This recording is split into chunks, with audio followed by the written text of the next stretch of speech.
El rastro de tu sangre en la nieve. Por Gabriel García Márquez. Al anochecer, cuando llegaron a la frontera, Nena Daconte se dio cuenta de que el dedo con el anillo de bodas le seguía sangrando.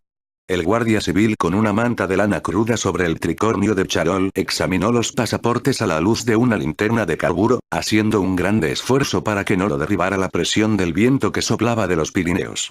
Aunque eran dos pasaportes diplomáticos en regla, el guardia levantó la linterna para comprobar que los retratos se parecían a las caras. Nena Daconte era casi una niña, con unos ojos de pájaro feliz y una piel de melaza que todavía irradiaba la resolana del Caribe en el lúgubre anochecer de enero, y estaba arropada hasta el cuello con un abrigo de nucas de bisón que no podía comprarse con el sueldo de un año de toda la guarnición fronteriza. Billy Sánchez de Ávila, su marido, que conducía el coche, era un año menor que ella, y casi tan bello, y llevaba una chaqueta de cuadros escoceses y una gorra de pelotero. Al contrario de su esposa, era alto y atlético y tenía las mandíbulas de hierro de los matones tímidos. Pero lo que revelaba mejor la condición de ambos era el automóvil platinado, cuyo interior exhalaba un aliento de bestia viva, como no se había visto otro por aquella frontera de pobres. Los asientos posteriores iban atiborrados de maletas demasiado nuevas y muchas cajas de regalos todavía sin abrir. Ahí estaba, además, el saxofón tenor que había sido la pasión dominante en la vida de Nena Daconte antes de que sucumbiera al amor contrariado de su tierno pandillero de balneario. Cuando el guardia le devolvió los pasaportes sellados, Billy Sánchez le preguntó dónde podía encontrar una farmacia para hacerle una cura en el dedo a su mujer, y el guardia le gritó contra un viento que preguntaran en Hendaya, del lado francés. Pero los guardias de Hendaya estaban sentados a la mesa en mangas de camisa, jugando barajas mientras comían pan mojado en tazones de vino dentro de una garita de cristal cálida y bien alumbrada, y les bastó con ver el tamaño y la clase del coche para indicarles por señas que se internaran en Francia.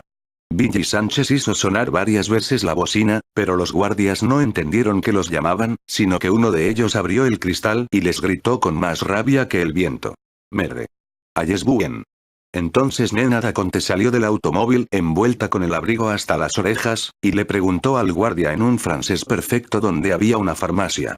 El guardia contestó por costumbre con la boca llena de pan que eso no era asunto suyo. Y menos con semejante borrasca, y cerró la ventanilla. Pero luego se fijó con atención en la muchacha que se chupaba el dedo herido envuelta en el destello de los bisones naturales, y debió confundirla con una aparición mágica en aquella noche de espantos, porque al instante cambió de humor. Explicó que la ciudad más cercana era Biarritz, pero que en pleno invierno y con aquel viento de lobos, tal vez no hubiera una farmacia abierta hasta Bayona, un poco más adelante. ¿Es algo grave?, preguntó. Nada, sonrió Nena Daconte, mostrándole el dedo con la sortija de diamantes en cuya yema era apenas perceptible la herida de la rosa. Es solo un pinchazo. Antes de Bayona volvió a nevar. No eran más de las 7, pero encontraron las calles desiertas y las casas cerradas por la furia de la borrasca, y al cabo de muchas vueltas sin encontrar una farmacia decidieron seguir adelante. Billy Sánchez se alegró con la decisión. Tenía una pasión insaciable por los automóviles raros y un papá con demasiados sentimientos de culpa y recursos de sobra para complacerlo, y nunca había conducido nada igual a aquel Bentley convertible de regalo de bodas. Era tanta su embriaguez en el volante, que cuanto más andaba menos cansado se sentía.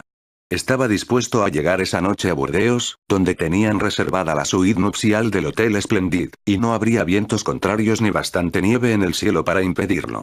Nena Daconte, en cambio, estaba agotada, sobre todo por el último tramo de la carretera desde Madrid, que era una cornisa de cabras azotada por el granizo. Así que después de Bayona se enrolló un pañuelo en el anular apretándolo bien para detener la sangre que seguía fluyendo, y se durmió a fondo. Billy Sánchez no lo advirtió sino al borde de la medianoche, después de que acabó de nevar y el viento se paró de pronto entre los pinos, y el cielo de las landas se llenó de estrellas glaciales. Había pasado frente a las luces dormidas de Burdeos, pero solo se detuvo para llenar el tanque en una estación de la carretera, pues aún le quedaban ánimos para llegar hasta París sin tomar aliento. Era tan feliz con su juguete grande de 25.000 libras esterlinas, que ni siquiera se preguntó si lo sería también la criatura radiante que dormía a su lado con la venda del anular empapada de sangre, y cuyo sueño de adolescente, por primera vez, estaba atravesado por ráfagas de incertidumbre. Se habían casado 3 días antes, a 10.000 kilómetros de allí, en Cartagena de Indias, con el asombro de los padres de él y la desilusión de los de ella, y la bendición personal del arzobispo primado. Nadie, salvo ellos mismos, entendía el fundamento real ni conoció el origen de ese amor imprevisible.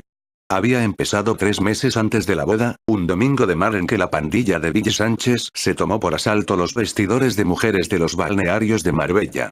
Nena da Conte había cumplido apenas 18 años, acababa de regresar del internado de la Châtellenie, en Saint-Blaise, Suiza, hablando 4 idiomas sin acento y con un dominio maestro del saxofón tenor, y aquel era su primer domingo de mar desde el regreso. Se había desnudado por completo para ponerse el traje de baño cuando empezó la estampida de pánico y los gritos de abordaje en las casetas vecinas, pero no entendió lo que ocurría hasta que la aldaba de su puerta saltó en astillas y vio parado frente a ella al bandolero más hermoso que se podía concebir. Lo único que llevaba puesto era un calzoncillo lineal de falsa piel de leopardo, y tenía el cuerpo apacible y elástico y el color dorado de la gente de mar.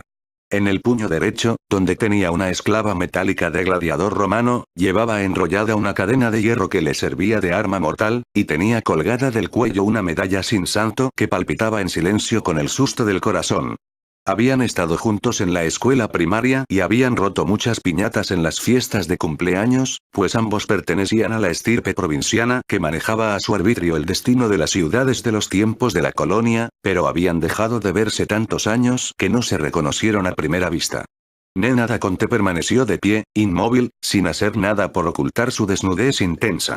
Ville Sánchez cumplió entonces con su rito pueril. Se bajó el calzoncillo de leopardo y le mostró su respetable animal erguido.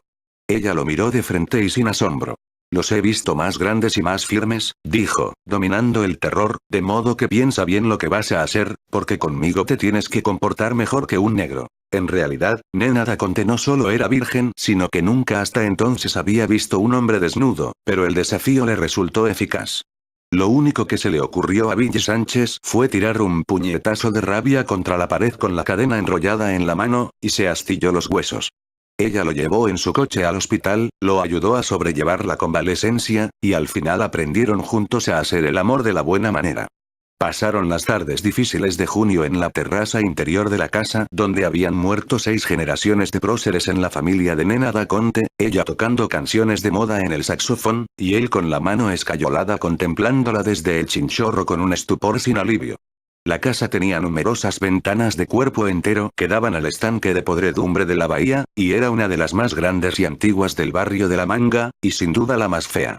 Pero la terraza de baldosas ajedrezadas donde Nena da Conte tocaba el saxofón era un remanso en el calor de las 4, y daba a un patio de sombras grandes con palos de mango y matas de guineo, bajo los cuales había una tumba con una losa sin nombre, anterior a la casa y a la memoria de la familia. Aún los menos entendidos en música pensaban que el sonido del saxofón era anacrónico en una casa de tanta alcurnia. Suena como un buque, había dicho la abuela de Nena da Conte cuando lo oyó por primera vez. Su madre había tratado en vano de que lo tocara de otro modo, y no como ella lo hacía por comodidad, con la falda recogida hasta los muslos y las rodillas separadas, y con una sensualidad que no le parecía esencial para la música. No me importa qué instrumento toques, le decía, con tal de que lo toques con las piernas cerradas. Pero fueron esos aires de adioses de buques y ese encarnizamiento de amor los que le permitieron a Nena da Conte romper la cáscara amarga de Ville Sánchez. Debajo de la triste reputación de bruto que él tenía muy bien sustentada por la confluencia de 2 apellidos ilustres, ella descubrió un huérfano asustado y tierno. Llegaron a conocerse tanto mientras se le soldaban los huesos de la mano, que él mismo se asombró de la fluidez con que ocurrió el amor cuando ella lo llevó a su cama de doncella una tarde de lluvias en que se quedaron solos en la casa. Todos los días a esa hora, durante casi 2 semanas, retosaron desnudos bajo la mirada atónita de los retratos de guerreros civiles y abuelas insaciables que los habían precedido en el paraíso de aquella cama histórica. Aún en las pausas del amor permanecían desnudos con las ventanas abiertas respirando la brisa de escombros de barcos de la bahía, su olor a mierda, oyendo en el silencio del saxofón los ruidos cotidianos del patio, la nota única del sapo bajo las matas de guineo, la gota de agua en la tumba de nadie, los pasos naturales de la vida que antes no habían tenido tiempo de conocer. Cuando los padres de Nena da Conte regresaron a la casa, ellos habían progresado tanto en el amor que ya no les alcanzaba el mundo para otra cosa, y lo hacían a cualquier hora y en cualquier parte, tratando de inventarlo otra vez cada vez que uno lo hacían. Al principio lo hicieron como mejor podían en los carros deportivos con que el papá de Billy trataba de apaciguar sus propias culpas. Después, cuando los coches se les volvieron demasiado fáciles, se metían por la noche en las casetas desiertas de Marbella donde el destino los había enfrentado por primera vez, y hasta se metieron disfrazados durante el carnaval de noviembre en los cuartos de alquiler del antiguo barrio de esclavos de Getsemaní, al amparo de las mamasantas que hasta hacía pocos meses tenían que padecer a Billy Sánchez con su pandilla de cadeneros. Nena Da Conte se entregó a los amores furtivos con la misma devoción frenética que antes malgastaba en el saxofón, hasta el punto de que su bandolero domesticado terminó por entender lo que ella quiso decirle cuando le dijo que tenía que comportarse como un negro. Billy Sánchez le correspondió siempre y bien, y con el mismo alborozo. Ya casados, cumplieron con el deber de amarse mientras las azafatas dormían en mitad del Atlántico, encerrados a duras penas y más muertos de risa que de placer en el retrete del avión. Solo ellos sabían entonces, 24 horas después de la boda, que Nena Da Conte estaba encinta desde hacía 2 meses. De modo que cuando llegaron a Madrid se sentían muy lejos de ser dos amantes saciados, pero tenían bastantes reservas para comportarse como recién casados puros. Los padres de ambos lo habían previsto todo. Antes del desembarco, un funcionario de protocolo subió a la cabina de primera clase para llevarle a Nena Da Conte el abrigo de visón blanco con franjas de un negro luminoso, que era el regalo de bodas de sus padres. A Billy Sánchez le llevó una chaqueta de cordero, que era la novedad de aquel invierno, y las llaves sin marca de un coche de sorpresa que le esperaba en el aeropuerto. La misión diplomática de su país los recibió en el salón oficial.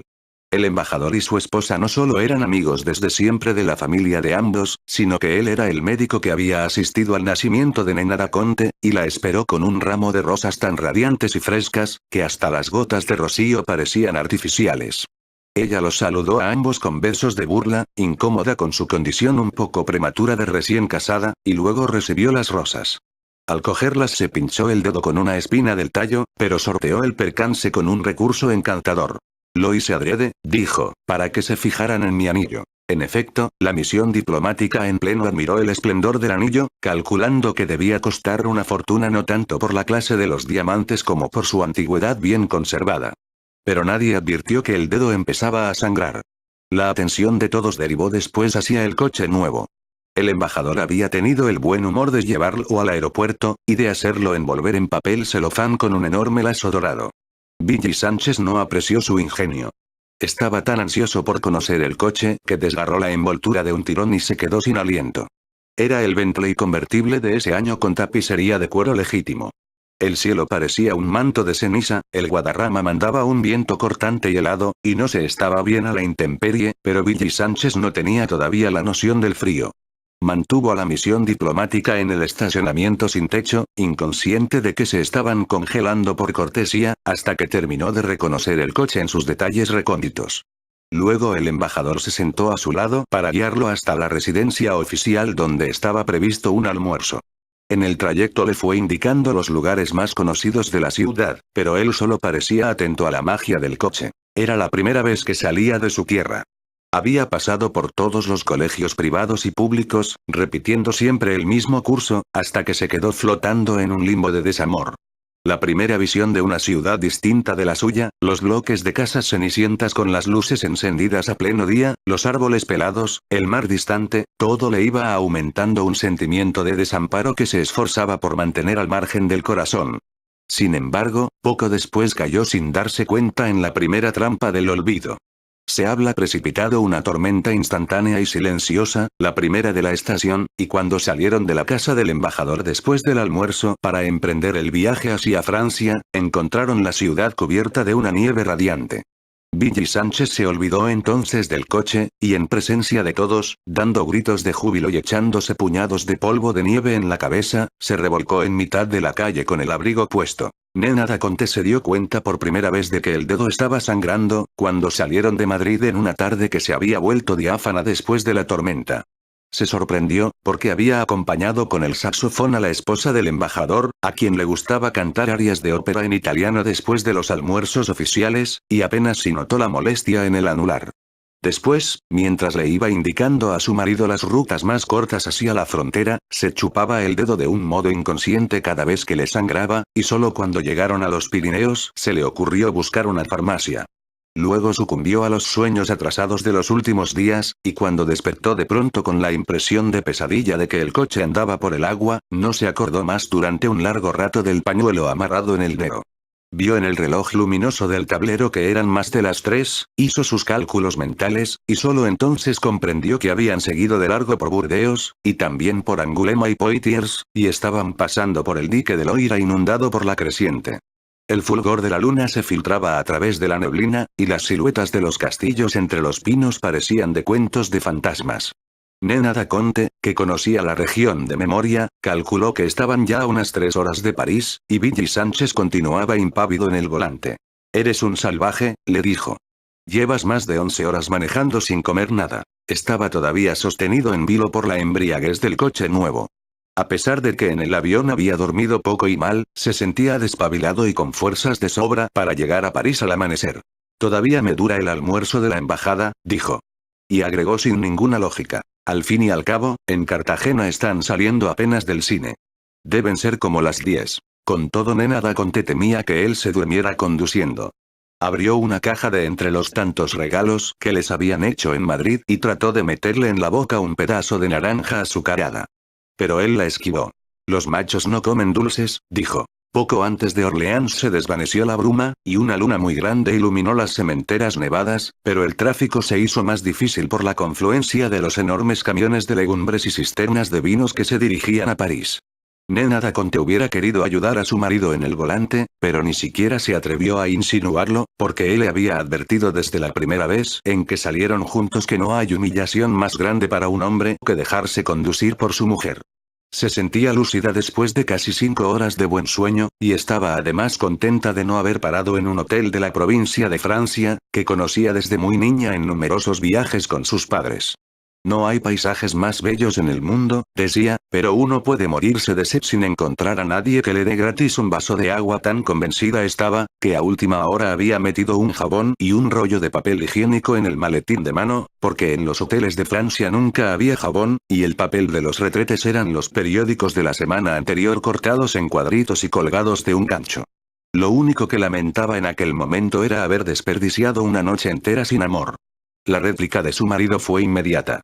«Ahora mismo estaba pensando que debe ser del carajo tirar en la nieve», dijo. «Aquí mismo, si quieres». Nena da Conte lo pensó en serio.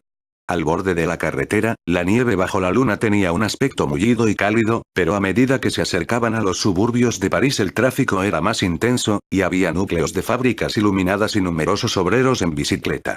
De no haber sido invierno, estarían ya en pleno día.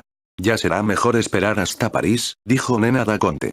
«Bien calienticos y en una cama con sábanas limpias, como la gente casada». «Es la primera vez que me fallas», dijo él. «Claro», replicó ella. «Es la primera vez que somos casados». Poco antes de amanecer se lavaron la cara y orinaron en una fonda del camino, y tomaron café con croissants calientes en el mostrador donde los camioneros desayunaban con vino tinto. Nena da Conte se había dado cuenta en el baño de que tenía manchas de sangre en la blusa y la falda, pero no intentó lavarlas.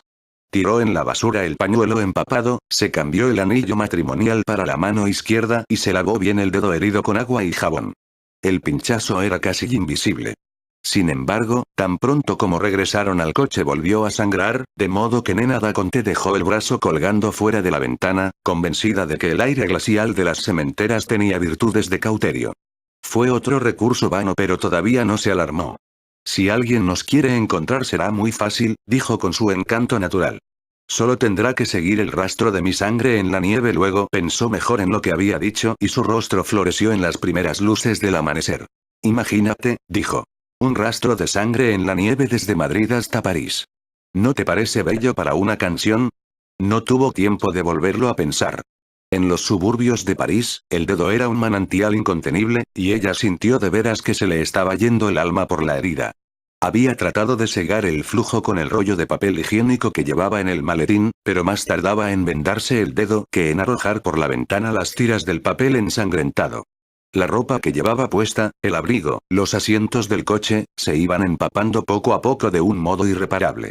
Billy Sánchez se asustó en serio e insistió en buscar una farmacia, pero ella sabía entonces que aquello no era asunto de boticarios. «Estamos casi en la puerta de Orleans», dijo. Sigue de por la avenida del General Leclerc, que es la más ancha y con muchos árboles, y después yo te voy diciendo lo que haces. Fue el trayecto más arduo de todo el viaje. La avenida del General Leclerc era un nudo infernal de automóviles pequeños y bicicletas, embotellados en ambos sentidos, y de los camiones enormes que trataban de llegar a los mercados centrales. Billy Sánchez se puso tan nervioso con el estruendo inútil de las bocinas, que se insultó a gritos en lengua de cadeneros con varios conductores y hasta trató de bajarse del coche para pelearse con uno, pero Nena da Conte logró convencerlo de que los franceses eran la gente más grosera del mundo, pero no se golpeaban nunca. Fue una prueba más de su buen juicio, porque en aquel momento Nena da Conte estaba haciendo esfuerzos para no perder la conciencia. Solo para salir de la glorieta del León de Belfort necesitaron más de una hora. Los cafés y almacenes estaban iluminados como si fuera la medianoche, pues era un martes típico de los eneros de París, encapotados y sucios y con una llovizna tenaz que no alcanzaba a concretarse en nieve. Pero la avenida de Enfer-Rochereau estaba más despejada, y al cabo de unas pocas cuadras Nena da Conte le indicó a su marido que doblara a la derecha, y estacionó frente a la entrada de emergencia de un hospital enorme y sombrío. Necesitó ayuda para salir del coche, pero no perdió la serenidad ni la lucidez. Mientras llegaba el médico de turno, acostada en la camilla rodante, contestó a la enfermera el cuestionario de rutina sobre su identidad y sus antecedentes de salud. Billy Sánchez le llevó el bolso y le apretó la mano izquierda donde entonces llevaba el anillo de bodas, y la sintió lánguida y fría, y sus labios habían perdido el color. Permaneció a su lado, con la mano en la suya, hasta que llegó el médico de turno y le hizo un examen rápido al anular herido. Era un hombre muy joven, con la piel del color del cobre antiguo y la cabeza pelada. Nena da Conte no le prestó atención, sino que dirigió a su marido una sonrisa lívida. No te asustes, le dijo, con su humor invencible. Lo único que puede suceder es que este caníbal me corte la mano para comérsela. El médico concluyó el examen, y entonces los sorprendió con un castellano muy correcto aunque con raro acento asiático. No, muchachos, dijo. Este caníbal prefiere morirse de hambre antes que cortar una mano tan bella. Ellos se ofuscaron pero el médico los tranquilizó con un gesto amable. Luego ordenó que se llevaran la camilla, y Billy Sánchez quiso seguir con ella cogido de la mano de su mujer. El médico lo detuvo por el brazo. Usted no, le dijo. Va para cuidados intensivos. Nena da Conte le volvió a sonreír al esposo, y le siguió diciendo adiós con la mano hasta que la camilla se perdió en el fondo del corredor. El médico se retrasó estudiando los datos que la enfermera había escrito en una tablilla. Billy Sánchez lo llamó. Doctor, le dijo. Ella está encinta. ¿Cuánto tiempo? 2 meses. El médico no le dio la importancia que Billy Sánchez esperaba. Hizo bien en decírmelo, dijo, y se fue detrás de la camilla. Billy Sánchez se quedó parado en la sala lúgubre y olorosa a sudores de enfermos, se quedó sin saber qué hacer mirando el corredor vacío por donde se habían llevado a Nena da Conte, y luego se sentó en el escaño de madera donde había otras personas esperando.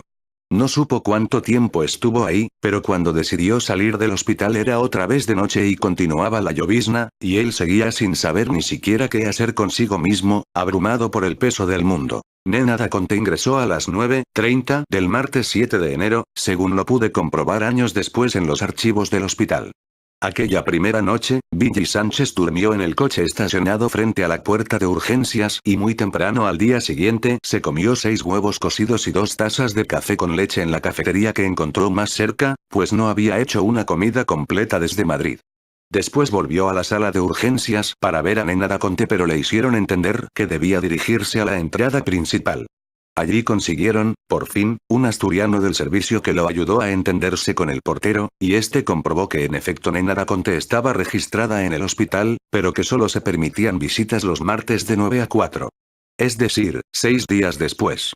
Trató de ver al médico que hablaba castellano, a quien describió como un negro con la cabeza pelada, pero nadie le dio razón con 2 detalles tan simples. Tranquilizado con la noticia de que Nena da Conte estaba en el registro, volvió al lugar donde había dejado el coche, y un agente de tránsito lo obligó a estacionar 2 cuadras más adelante, en una calle muy estrecha y del lado de los números impares. En la acera de enfrente había un edificio restaurado con un letrero. Hotel Nicole.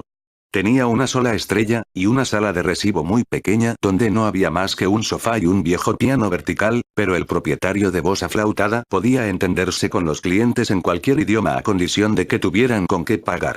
Billy Sánchez se instaló con 11 maletas y 9 cajas de regalos en el único cuarto libre, que era una mansarda triangular en el 9º piso, a donde se llegaba sin aliento por una escalera en espiral que olía a espuma de coliflores hervidas. Las paredes estaban forradas de colgaduras tristes y por la única ventana no cabía nada más que la claridad turbia del patio interior. Había una cama para dos, un ropero grande, una silla simple, un bidé portátil y un aguamanil con su platón y su jarra, de modo que la única manera de estar dentro del cuarto era acostado en la cama. Todo era peor que viejo, desventurado, pero también muy limpio, y con un rastro saludable de medicina reciente. A Billy Sánchez no le habría alcanzado la vida para descifrar los enigmas de ese mundo fundado en el talento de la cicatería. Nunca entendió el misterio de la luz de la escalera que se apagaba antes de que él llegara a su piso, ni descubrió la manera de volver a encenderla. Necesitó media mañana para aprender que en el rellano de cada piso habla un cuartito con un excusado de cadena, y ya había decidido usarlo en las tinieblas cuando descubrió por casualidad que la luz se encendía al pasar el cerrojo por dentro, para que nadie la dejara encendida por olvido. La ducha, que estaba en el extremo del corredor y que él se empeñaba en usar 10 veces al día como en su tierra, se pagaba aparte y de contado, y el agua caliente, controlada desde la administración, se acababa a los 3 minutos. Sin embargo, Billy Sánchez tuvo bastante claridad de juicio para comprender que aquel orden tan distinto del suyo era de todos modos mejor que la intemperie de enero, se sentía además tan ofuscado y solo que no podía entender cómo pudo vivir alguna vez sin el amparo de Nena da Conte. Tan pronto como subió al cuarto, la mañana del miércoles, se tiró boca abajo en la cama con el abrigo puesto pensando en la criatura de prodigio que continuaba desangrándose en la acerca de enfrente, y muy pronto sucumbió en un sueño tan natural que cuando despertó eran las 5 en el reloj, pero no pudo deducir si eran las 5 de la tarde o del amanecer, ni de qué día de la semana ni en qué ciudad de vidrios azotados por el viento y la lluvia. Esperó despierto en la cama, siempre pensando en Nena da Conte, hasta que pudo comprobar que en realidad amanecía. Entonces fue a desayunar a la misma cafetería del día anterior, y allí pudo establecer que era jueves. Las luces del hospital estaban encendidas y había dejado de llover, de modo que permaneció recostado en el tronco de un castaño frente a la entrada principal, por donde entraban y salían médicos y enfermeras de batas blancas, con la esperanza de encontrar al médico asiático que había recibido a Nena da Conte. No lo vio, ni tampoco esa tarde después del almuerzo, cuando tuvo que desistir de la espera porque se estaba congelando. A las 7 se tomó otro café con leche y se comió 2 huevos duros que él mismo cogió en el aparador después de 48 horas de estar comiendo la misma cosa en el mismo lugar. Cuando volvió al hotel para acostarse, encontró su coche solo en una acera y todos los demás en la acera de enfrente, y tenía puesta la noticia de una multa en el parabrisas. Al portero del hotel Nicole le costó trabajo explicarle que en los días impares del mes se podía estacionar en la acera de números impares, y al día siguiente en la acera contraria. Tantas artimañas racionalistas resultaban incomprensibles para un Sánchez de Ávila de los más acendrados que apenas 2 años antes se había metido en un cine de barrio con el automóvil oficial del alcalde mayor, y había causado estragos de muerte ante los policías impávidos. Entendió menos todavía cuando el portero del hotel le aconsejó que pagara la multa, pero que no cambiara el coche de lugar a esa hora, porque tendría que cambiarlo otra vez a las 12 de la noche. Aquella madrugada, por primera vez, no pensó solo en Nena da Conte, sino que daba vueltas en la cama sin poder dormir, pensando en sus propias noches de pesadumbre en las cantinas de maricas del mercado público de Cartagena del Caribe. Se acordaba del sabor del pescado frito y el arroz de coco en las fondas del muelle donde atracaban las goletas de Aruba. Se acordó de su casa con las paredes cubiertas de trinitarias, donde serían apenas las 7 de la noche de ayer, y vio a su padre con una pijama de seda leyendo el periódico en el fresco de la terraza. Se acordó de su madre, de quien nunca se sabía dónde estaba a ninguna hora, su madre apetitosa y lenguaraz, con un traje de domingo y una rosa en la oreja desde el atardecer, ahogándose de calor por el estorbo de sus tetas espléndidas. Una tarde, cuando él tenía 7 años, había entrado de pronto en el cuarto de ella y la había sorprendido desnuda en la cama con uno de sus amantes casuales. Aquel percance del que nunca había hablado, estableció entre ellos una relación de complicidad que era más útil que el amor. Sin embargo, él no fue consciente de eso, ni de tantas cosas terribles de su soledad de hijo único, hasta esa noche en que se encontró dando vueltas en la cama de una mansarda triste de París, sin nadie a quien contarle su infortunio, y con una rabia feroz contra sí mismo porque no podía soportar las ganas de llorar. Fue un insomnio provechoso. El viernes se levantó estropeado por la mala noche, pero resuelto a definir su vida.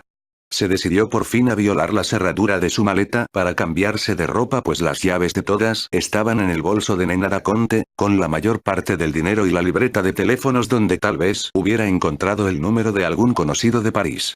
En la cafetería de siempre se dio cuenta de que había aprendido a saludar en francés y a pedir sándwiches de jamón y café con leche. También sabía que nunca le sería posible ordenar mantequilla ni huevos en ninguna forma, porque nunca los aprendería a decir, pero la mantequilla la servían siempre con el pan, y los huevos duros estaban a la vista en el aparador y se cogían sin pedirlos. Además, al cabo de 3 días, el personal de servicio se habla familiarizado con él, y lo ayudaban a explicarse.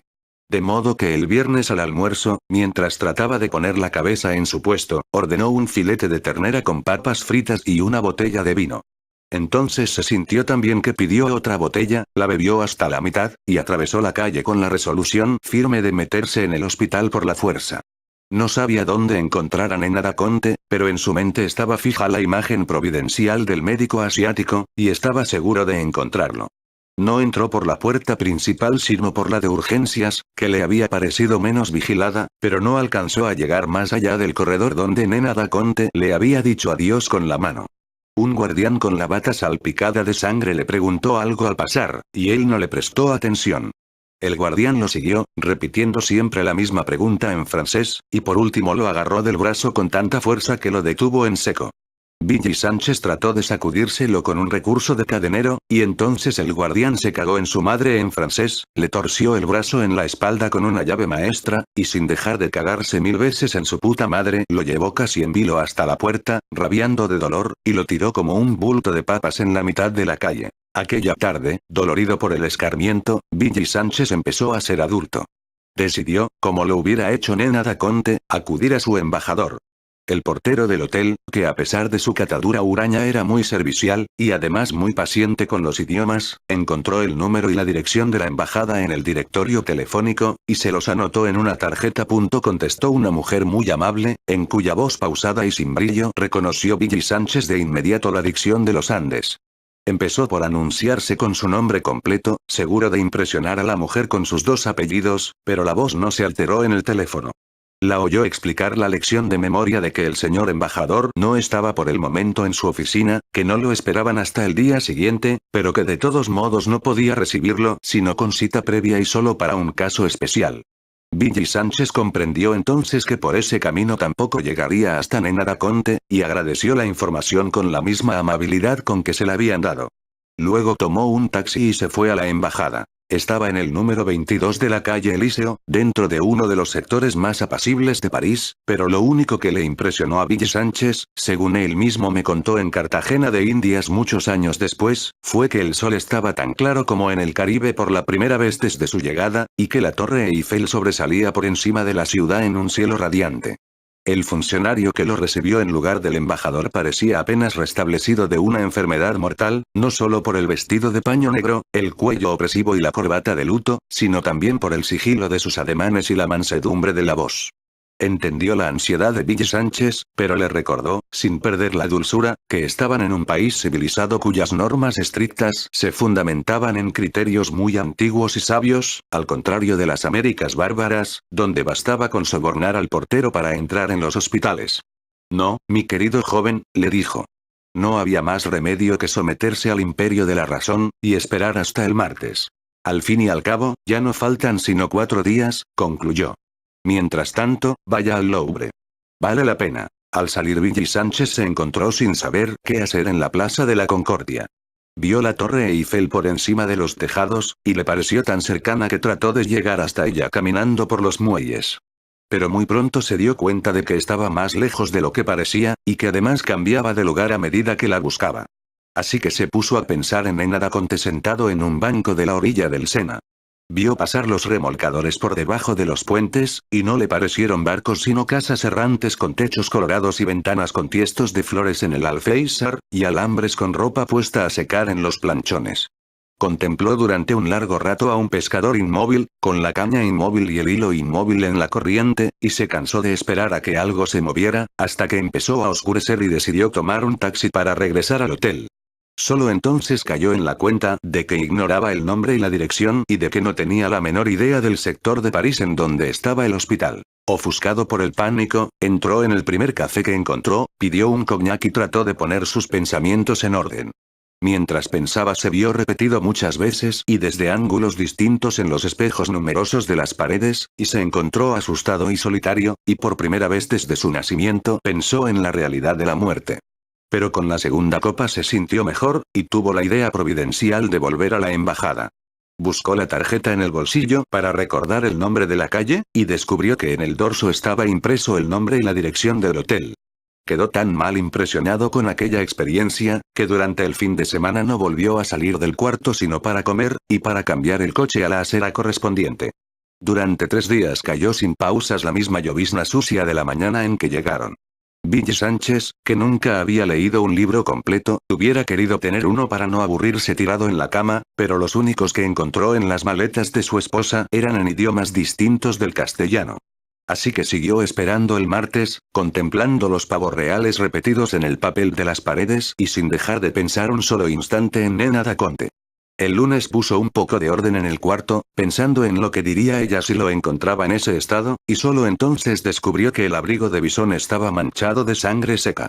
Pasó la tarde lavándolo con el jabón de olor que encontró en el maletín de mano, hasta que logró dejarlo otra vez como lo habían subido al avión en Madrid. El martes amaneció turbio y helado, pero sin la llovizna, y Billy Sánchez se levantó desde las 6, y esperó en la puerta del hospital junto con una muchedumbre de parientes de enfermos cargados de paquetes de regalos y ramos de flores.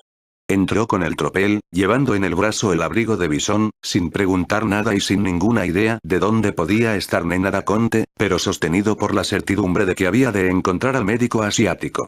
Pasó por un patio interior muy grande con flores y pájaros silvestres, a cuyos lados estaban los pabellones de los enfermos, las mujeres, a la derecha, y los hombres, a la izquierda. Siguiendo a los visitantes, entró en el pabellón de mujeres. Vio una larga hilera de enfermas sentadas en las camas con el camisón de trapo del hospital, iluminadas por las luces grandes de las ventanas, y hasta pensó que todo aquello era más alegre de lo que se podía imaginar desde fuera. Llegó hasta el extremo del corredor, y luego lo recorrió de nuevo en sentido inverso, hasta convencerse de que ninguna de las enfermas era Nena da Conte. Luego recorrió otra vez la galería exterior mirando por la ventana de los pabellones masculinos, hasta que creyó reconocer al médico que buscaba. Era él, en efecto. Estaba con otros médicos y varias enfermeras, examinando a un enfermo. Billy Sánchez entró en el pabellón, apartó a una de las enfermeras del grupo, y se paró frente al médico asiático, que estaba inclinado sobre el enfermo. Lo llamó. El médico levantó sus ojos desolados, pensó un instante, y entonces lo reconoció. ¿Pero dónde diablos se había metido usted?, dijo. Billy Sánchez se quedó perplejo. En el hotel, dijo. Aquí a la vuelta. Entonces lo supo. Nena da Conte había muerto desangrada a las 7:10 de la noche del jueves 9 de enero, después de 70 horas de esfuerzos inútiles de los especialistas mejor calificados de Francia. Hasta el último instante había estado lúcida y serena, y dio instrucciones para que buscaran a su marido en el Hotel Plaza Athénée, tenían una habitación reservada, y dio los datos para que se pusieran en contacto con sus padres. La embajada había sido informada el viernes por un cable urgente de su cancillería, cuando ya los padres de Nena da Conte volaban hacia París. El embajador en persona se encargó de los trámites de embalsamamiento y los funerales, y permaneció en contacto con la prefectura de policía de París para localizar a Billy Sánchez. Un llamado urgente con sus datos personales fue transmitido desde la noche del viernes hasta la tarde del domingo a través de la radio y la televisión, y durante esas 40 horas fue el hombre más buscado de Francia. Su retrato, encontrado en el bolso de Nena da Conte, estaba expuesto por todas partes. 3 Bentleys convertibles del mismo modelo habían sido localizados, pero ninguno era el suyo. Los padres de Nena da Conte habían llegado el sábado al mediodía, y velaron el cadáver en la capilla del hospital esperando hasta última hora encontrar a Billy Sánchez. También los padres de este habían sido informados, y estuvieron listos para volar a París, pero al final desistieron por una confusión de telegramas. Los funerales tuvieron lugar el domingo a las 2 de la tarde, a solo 200 metros del sórdido cuarto del hotel donde Billy Sánchez agonizaba de soledad por el amor de Nena da Conte. El funcionario que lo había atendido en la embajada me dijo años más tarde que él mismo recibió el telegrama de su cancillería una hora después de que Billy Sánchez salió de su oficina, y que estuvo buscándolo por los bares sigilosos del Faubourg St. Honoré. Me confesó que no le había puesto mucha atención cuando lo recibió, porque nunca se hubiera imaginado que aquel costeño aturdido con la novedad de París, y con un abrigo de cordero tan mal llevado, tuviera a su favor un origen tan ilustre. El mismo domingo por la noche, mientras él soportaba las ganas de llorar de rabia, los padres de Nena da Conte desistieron de la búsqueda y se llevaron el cuerpo embalsamado dentro de un ataúd metálico, y quienes alcanzaron a verlo siguieron repitiendo durante muchos años que no habían visto nunca una mujer más hermosa, ni viva ni muerta. De modo que cuando Billy Sánchez entró por fin al hospital, el martes por la mañana, ya se había consumado el entierro en el triste Panteón de la Manga, a muy pocos metros de la casa donde ellos habían descifrado las primeras claves de la felicidad. El médico asiático que puso a Billy Sánchez al corriente de la tragedia quiso darle unas pastillas calmantes en la sala del hospital, pero él las rechazó. Se fue sin despedirse, sin nada que agradecer, pensando que lo único que necesitaba con urgencia era encontrar a alguien a quien romperle la madre a cadenazos para desquitarse de su desgracia. Cuando salió del hospital, ni siquiera se dio cuenta de que estaba cayendo del cielo una nieve sin rastros de sangre, cuyos copos tiernos y nítidos parecían plumitas de palomas, y que en las calles de París había un aire de fiesta, porque era la primera nevada grande en 10 años.